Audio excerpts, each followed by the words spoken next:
반갑습니다. 잠깐 기도하고 우리 구역장 교육 시작하겠습니다. 하나님 아버지 감사합니다. 이 시간 구역장님들 모임을 통해 우리 구역원들을 돌아보고 말씀을 나누고 또 하나님 앞에 함께 비전을 품고 교회로서 온전한 모습을 갖춰 나갈 수 있는 저희들 모두로 인도하여 주시고 그렇게 준비하는 시간이 되게 해 주옵소서. 예수님의 이름으로 기도하옵나이다. 아멘. 이번 주 구역 내용은 성숙한 성도 이런 주제로 이렇게 나갈 텐데요. 갈라디아서 6장 8절 말씀에 어떤 말씀이 있냐면은 갈라디아서 6장 8절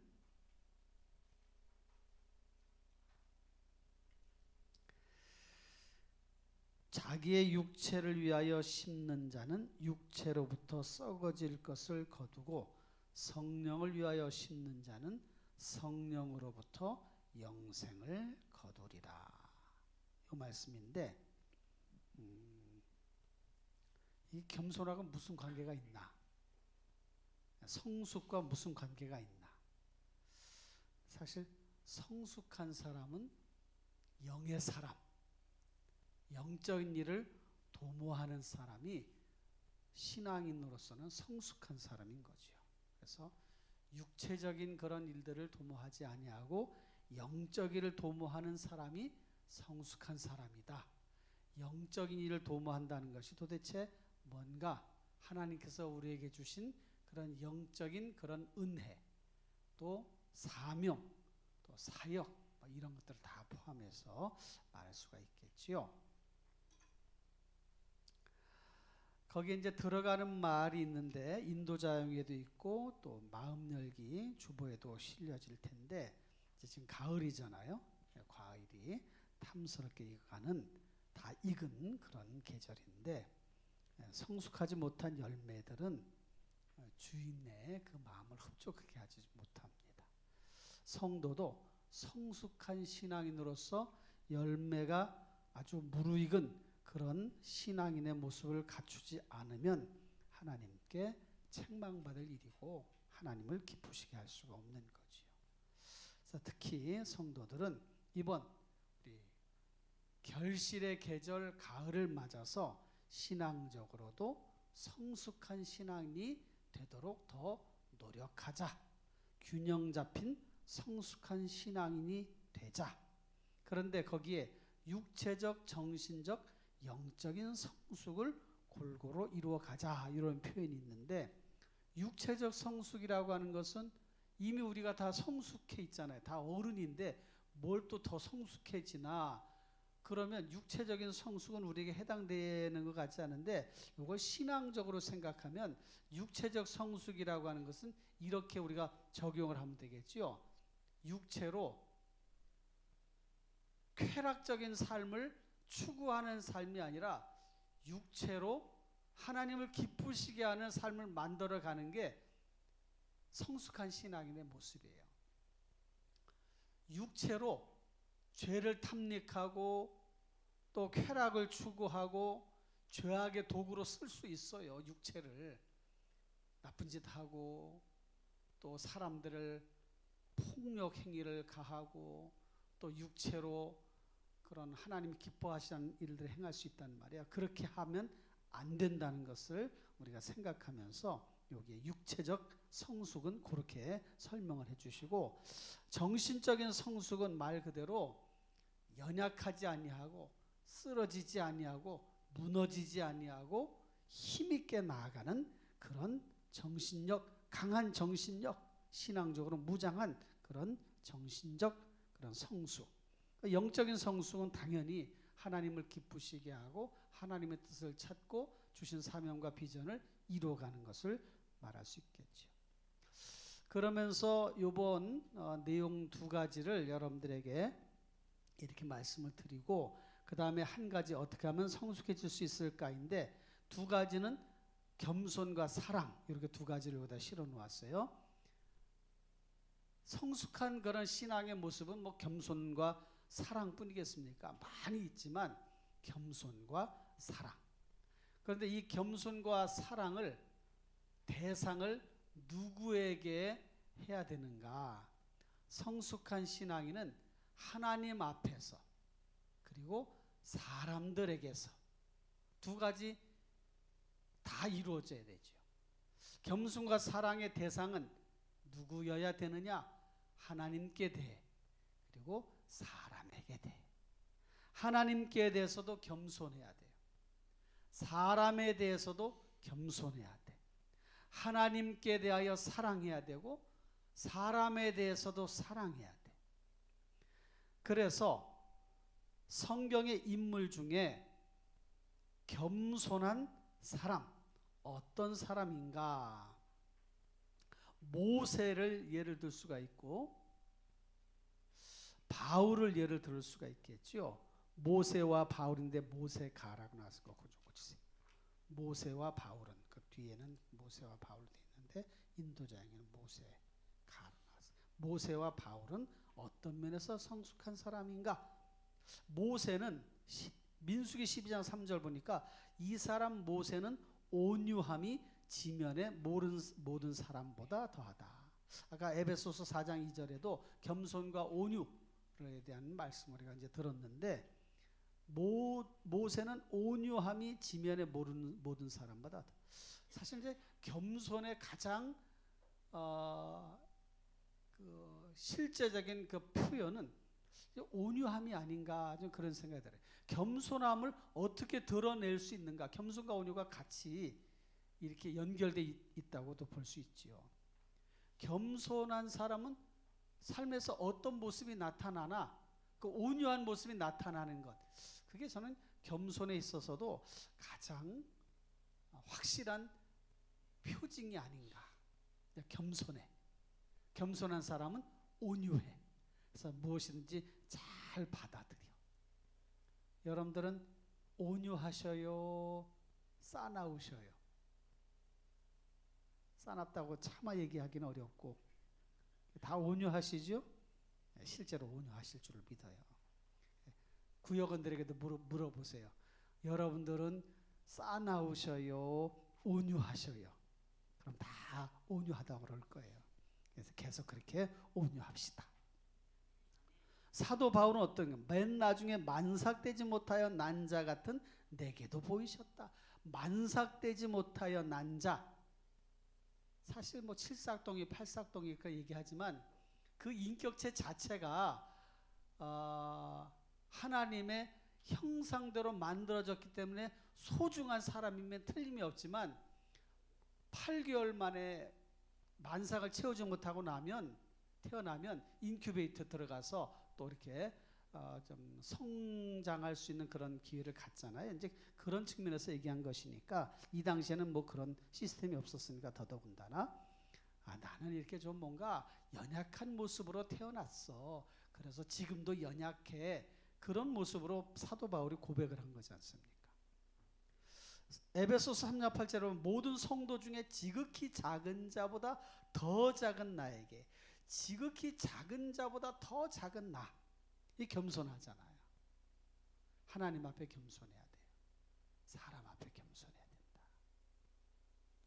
그래서 사도 바울 모세 겸손함을 지녔다.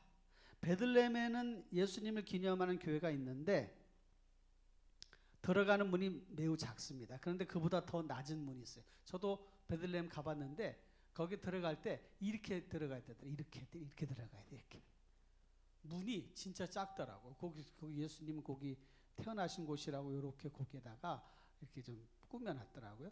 진짜 그냥 들어가는 문도 작은데 거기서 예수님 태어난 거기 들어가려면 진짜 이렇게 기어서 들어갈 정도로 그렇게 돼 있더라고요. 왜 그런가? 악한 자들이 말 타고 침입하지 못하도록. 또 하나는 겸손한 자만이 예수님을 만날 수 있다. 그런 뜻이 거기에 담겨져 있다고 그렇게 설명을 해놨어요. 겸손해야 된다. 그리고 여러분들 거기다가 야고보서 4장 6절을 더 참고해 주세요. 야고보서 4장 6절. 그래서 야고보서 4장 6절에 뭐라고 말씀하고 있냐면 야고보서 4장 6절 제가 읽어드릴게요. 야고보서 4장 6절 그러나 더욱 큰 은혜를 주시나니 그러므로 일렀으되 하나님이 교만한 자를 물리치시고 겸손한 자에게 은혜를 주신다 하였느니라. 하나님이 교만한 자는 어떻게 하셔요? 물리치셔. 저리 가라. 저리 가. 그 다음에 겸손한 자에게는 뭘 주셔요? 은혜를 주신다. 그랬어요. 그러니까 이것도 구절을 꼭 여러분들이 이렇게 부역원들에게 알려주세요. 야고보서 4장 6절이에요. 야고보서 4장 6절 교만한 자는 하나님이 물리치시고 겸손한 자는 은혜를 주신다. 이렇게 해서 우리가 겸손한 신앙인이 성숙한 신앙인이다. 두 번째, 성숙한 성도는 사랑이 있다. 사랑이 있어요. 성경에는 사랑을 뭐라고 말합니까? 마음을 다하고 목숨을 다하고 뜻을 다하고 주 너희 하나님을 사랑하라. 이것이 크고 첫째 되는 계명이라 했어요. 둘째는 이와 같으니 내 이웃을 내 자신같이 사랑하라. 이것이 두 번째 계명. 이게 온 율법과 선지자의 강령. 온 율법과 선지자의 강령, 모든 가르침이 뭘로 귀결이 되느냐? 사랑으로 귀결이 된다. 그 말이죠.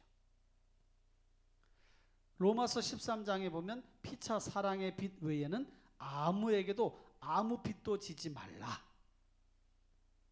남을 사랑하는 자는 율법을 다 이루었느니라. 사랑은 율법의 완성이니라. 그러니까 성도가 가장 확실하게 갖추고 있어야 될 품성 중에 하나를 꼽으라면 사랑이다. 이게 성숙한 신앙인에게서 나오는 모습이다. 이것을 이렇게 잘 설명을 해주시고 고린도서 13장 13절 믿음, 소망, 사랑 항상 있을 것인데 그 중에 제일은 사랑이라. 그것을 기억하고 우리 구역원들 모두가 하나님을 사랑하고 이웃 사랑하는 일에 힘을 다하여서 성숙한 신앙인이 됩시다. 이렇게 전해주시고요. 어떻게 하면 성숙해질 수 있을까? 어떻게 하면 성숙해질 수 있을까? 말씀과 기도로 거룩해지잖아요. 성숙한 신앙이 되려면 말씀 묵상과 영성이 깊은 기도자로 사는 것이다. 항상 기도하면서 자신을 돌아보고 깨어서 나아가야 되는 거지. 자, 베레아 사람들처럼 그렇게 말씀을 사모하는 사람이 되고 열심으로 뜨겁게 기도하는 기도의 사람이 됩시다. 그래서 특별히 요한계시록 1장 3절 그 다음에 디모데후서 4장 2절 성경 구절을 좀 보시고요.